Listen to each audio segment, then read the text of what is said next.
Mom versus dad. Yesvantpur में रुद्रा नाम का लड़का रहता था। उसके पिताजी करण और मां सुनीता दोनों नौकरी करते थे।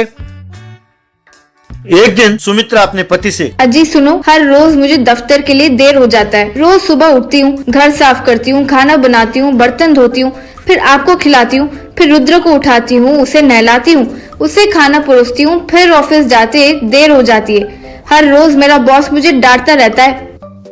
तो मैं क्या करूं? आकर तुम्हारे बॉस से बात करूं क्या? मैं कहूंगा, जी मेरी पत्नी बहुत बिजी रहती है, घर की सारी जिम्मेदारियां उस पर ही हैं, वो बहुत काम करती है। इस धरती पर और कोई औरत इतना काम नहीं करती जितना ये करती है, इसीलिए हर रोज वो दफ्तर देर से ही आएगी। आप बस नजरअंदाज कर दीजिए। ऐसा कहूं क्या? यूं उसका मखौल करने लगा तो सुमित्रा को गुस्सा आया। बस बहुत हो गया मजाक। मैं हर रोज इतना काम करके जाती हूँ और तुम्हें मजाक सूझता है? यूं बैठे बैठे मजाक उड़ाना छोड़ दो। एक दिन तुम वो सब काम करके दिखाओ जो मैं करती हूँ हर रोज। जब छट्टी के दूध याद आएंगे। हाँ, बहुत काम करती हो ना।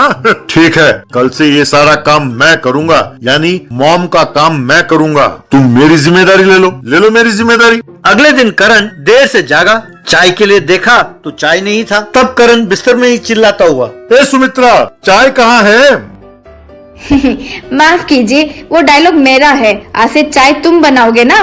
वो दबादब उठा, रसोई में गया, चाय बनाकर पीने लगा। इतना सा काम ही उसे बहुत मुश्किल लगा। फिर जाकर रुद्रा को उठाया। बेटे रुद्रा, उठो, आज से मम्मी तुम्हें तैयार नहीं करेगी, मैं ही तुम्हें तैयार करके स्कूल भेजूंगा। उठो, जल्दी तैयार हो जाओ, देर नहीं होनी चाहिए। तो रुद्रा उठने का नाटक करके फिर सो गया।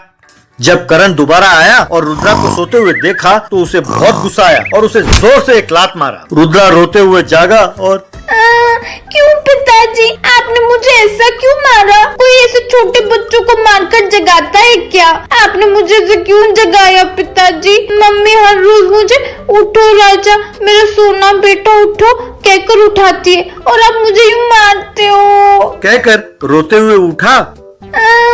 ठीक है पिताजी, आकर मुझे ब्रश कराइए। तब करण को और गुस्सा आया। क्यों रे, गधे जैसा बढ़ गया है, अब दांत साफ करना नहीं आता? तुम्हारी मम्मी ने तुम्हें ये भी नहीं सिखाया? क्यों नहीं सिखाया? सब सिखाया, लेकिन जब तक मम्मी मेरे ब्रश करती रहती है, कहती है कि यदि दांत ठीक से साफ नहीं किया तो बू मारता है, इसीलिए वो खुद ही हर हफ्ते मुझे एक बार ब्रश कराती है। तो रुद्रा को ब्रश करा के उसे नहलाकर तैयार किया। नाश्ते के लिए उसे नीचे ले आया। रसोई में जाकर कुछ बनाने की कोशिश करने लगा, पर सब कुछ जल गया। जले हुए ब्रेड के टुकड़ों को प्लेट में डालकर ले आया। यक, ये क्या पिताजी, जला हुआ ब्रेड, इससे कोई खा सकता है क्या? यक, इतना घटिया ब्रेकफास्ट मैं जिंदगी में पहली बार देख रहा हूँ पिताजी, मैं नहीं खाऊंगा। कि सुमित्रा डाइनिंग टेबल के पास आई। क्यों जी, नाश्ता तैयार है? उश, शुक्र है, आज मैं बहुत खुश हूँ। आज लगता है कि मैं सही समय पर ऑफिस पहुँच जाऊंगी। आपको कोई तकलीफ तो नहीं है ना? बिल्कुल कोई तकलीफ नहीं है, लेकिन ब्रेकफास्ट कोशिश किया था बनाने के लिए, जल गया। एकदम बेकार है, रुद्रा ने बिल्कुल नहीं खाया, तो इसलिए आज तुम हमारे लिए नाश्ता बना दोगी प्लीज? सॉरी, आज मेरा रोल वो नहीं है। आज आप मॉम हैं, आप ही को खाना बनाना होगा। अरे भगवान, आज मैं खाना नहीं बना सकता, मेरे पास वक्त नहीं है। इसे रास्ते में ही कुछ ना कुछ खिलाकर इसे स्कूल छोड़ दूंगा, तुम भी रास्ते में कुछ ना कुछ खा लो। कहकर बेटे को स्कूल ले गया। स्कूल जाते ही प्रिंसिपल, क्यों मिस्टर करण, आप रुद्रा के पिताजी हैं ना? जरा 1 मिनट आएंगे, आपसे खास बात करनी है। कहकर उसे अपने कमरे में ले गए। करण अंदर गया तो उसने देखा कि रुद्रा के दोस्त बिट्टू के पेरेंट्स वहाँ पे बैठे थे। ये बिट्टू के पेरेंट्स हैं। कहते हैं कि रुद्रा ने कल बिट्टू को मारा और उसके साइकिल का हवा निकाल दिया। ये इनकी शिकायत है। इसके बारे में आप क्या कहना चाहते हैं? सर, मेरे दफ्तर के लिए देर हो रही है, मैं कल आके आपसे बात करूं?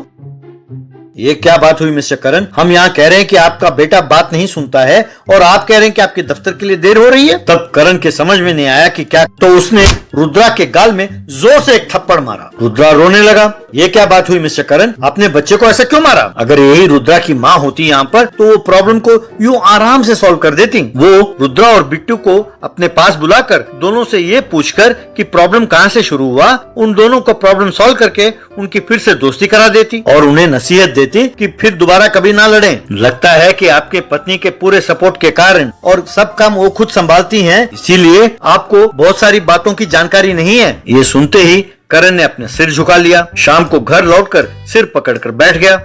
सुमित्रा घर खुशी खुशी लौटी और अजी सुनो, आज मैं दफ्तर टाइम पर पहुंची तो सब एकदम दंग रह गए। और ये क्या, तुम सर पकड़ कर बैठे हो, क्या हुआ? सॉरी सुमित्रा, मैंने सोचा कि मॉम का रोल बहुत आसान होता है। मैंने तुम्हारा मजाक उड़ाया था, पर एक दिन में ही मुझे पता चल गया कि मॉम का रोल निभाना कितना मुश्किल है। आज मैं दफ्तर देर से पहुंचा तो बॉस ने मुझे गाली दी। आज से मैं तुम्हारे हर काम में हाथ बटाऊंगा। दोनों जिम्मेदारी को बांट लेते हैं। सुमित्रा ने करण को गले लगा लिया और थैंक यू माय डियर। अरे हमारे हस्बैंड तो एक ही दिन में इतने समझदार हो गए। रुद्र ने तुम्हें इतना तंग किया क्या? अरे उसकी कुछ ना पूछो। वैसे तुम उसे संभालती कैसी हो? बात बात पर वो ये कहता है कि मम्मी तो ऐसे करती थी, आप ऐसे क्यों करते हो पिताजी? अरे उसके सवाल तो छोड़ो, पर मैं ये जान गया हूँ कि तुम उसकी और मेरी खूब अच्छी तरह से देखभाल करती हो सुमित्रा। मुझसे तो एक दिन भी ये पूरा काम ठीक से करना मुश्किल हो गया। Thank you Sumitra, you are really very great. सिर्फ तुम नहीं, सारी माएं ग्रेट होती हैं। ये सुनकर सब खुशी खुशी हंसने लगे। उस दिन से करण और सुमित्रा अपने काम को बांटते हुए खुशी खुशी रहने लगे।